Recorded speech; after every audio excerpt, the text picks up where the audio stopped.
Muito obrigado, senhor presidente. Cumprimento Vossa Excelência, cumprimento o eminente relator, ministro Luiz Fux, e eu aproveito para parabenizá-lo também pela efeméride e pela trajetória modular que vem trilhando na magistratura nacional.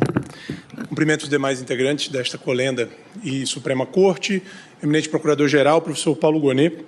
Ainda na última quinta-feira estive aqui nesta tribuna para tratar em essência do mesmo tema, por ensejo da ADI 7716, que tem por objeto o caso paraibano. É evidente que agora, pregoado o caso do Rio de Janeiro, eu não irei reproduzir a minha sustentação, porém, por dever de ofício, tenho ainda algumas considerações a fazer. A primeira, na verdade, que me cabe fazer é sublinhar que o núcleo dessa discussão, como objetivamente pôde demonstrar o eminente ministro Toffoli, já tem o seu script jurisprudencial traçado aqui no tribunal. Tudo afunila para a impossibilidade de subsistirem as normas estaduais que promovem essa sobreoneração no setor de telecomunicações, depois da edição da Lei Complementar 194 de 2022 pelo Congresso Nacional. Além disso, excelências, eu tenho algumas particularidades argumentativas deste caso do Rio de Janeiro para aludir, para enfrentar. A primeira que faço é no sentido de rechaçar a preliminar de impugnação, de deficiência na impugnação da cadeia normativa. Há na Lei Fluminense o artigo 10, que promove a revogação expressa de todo o histórico normativo. O artigo 10 não foi impugnado, de modo que, ainda que acolhida a pretensão, os efeitos revocatórios são preservados.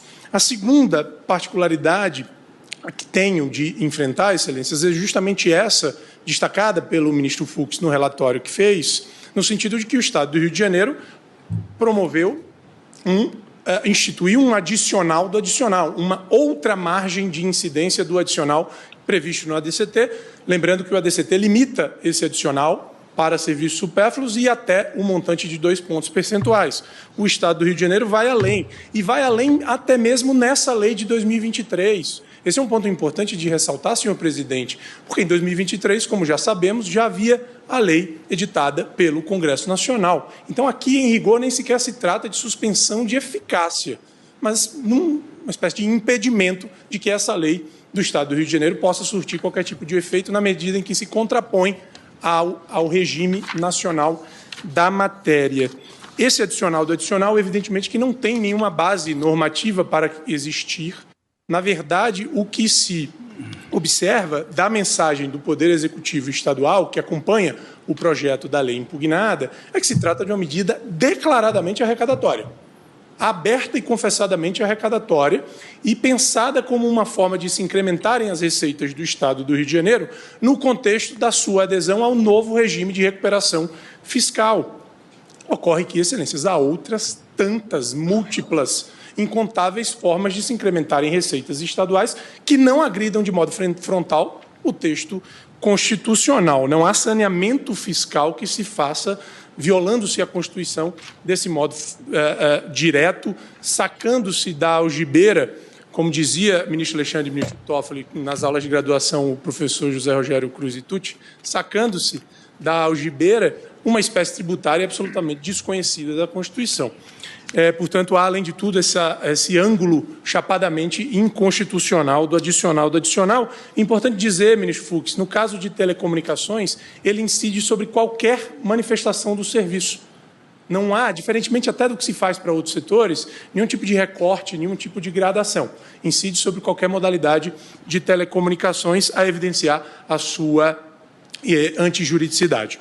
Outro ponto, e eu já vou encerrando, excelências, mas ainda outro ponto que penso que tenho de aludir é, ministro Zanin, a ideia de que a Lei Complementar de 2022, na medida em que dispõe que os serviços de telecomunicação não podem ser tidos como supérfluos para fins de incidência de ICMS, somente alcançariam o imposto, mas não o adicional desse mesmo imposto, como se a atividade, o serviço, pudesse ter uma natureza cambiante, camaleônica, essencial para fins de incidência do imposto, mas supérflua para fins de incidência do adicional desse mesmo imposto, que seria, torno a dizer, pude dizer na semana passada, mas aproveito para reiterar, o que seria um caso realmente inexplicável, desvairado, enlouquecido, de incongruência da União para que o Estado do Rio de Janeiro pudesse deixar de sobreonerar as telecomunicações.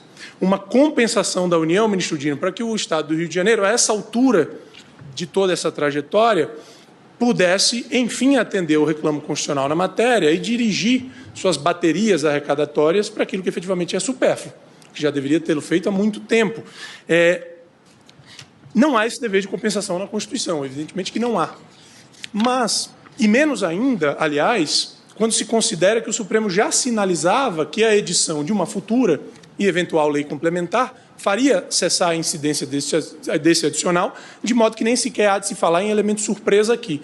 Mas, seja como for, o fato é, excelências, que foi firmado um acordo interfederativo no bojo da ADPF 984, relatada pelo decano, o eminente ministro Gilmar Mendes, e os efeitos da lei complementar foram acomodados ainda mais nesse acordo.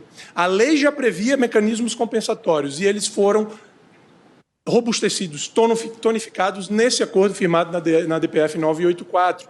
E um ponto absolutamente relevante aqui, nas tratativas do acordo, e notadamente na decisão homologatória do acordo lavrada aqui por este plenário, se fez consideração explícita aos impactos da lei sobre os fundos de combate à pobreza. Eu peço vênia para citar um trecho muito breve da decisão da lavra, no caso do ministro Gilmar Mendes.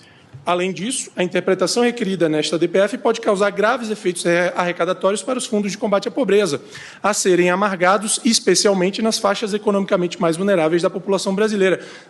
Não houve esse problema porque o acordo foi firmado e foram destinados, por meio desse acordo, mais 27 bilhões de reais para os estados, não havendo, portanto, que se falar nem na necessidade de edição de uma nova lei complementar, tampouco na necessidade de uma segunda compensação, um segundo pagamento, aliás, talvez um terceiro, porque, relembro, a lei já previa mecanismos compensatórios, né?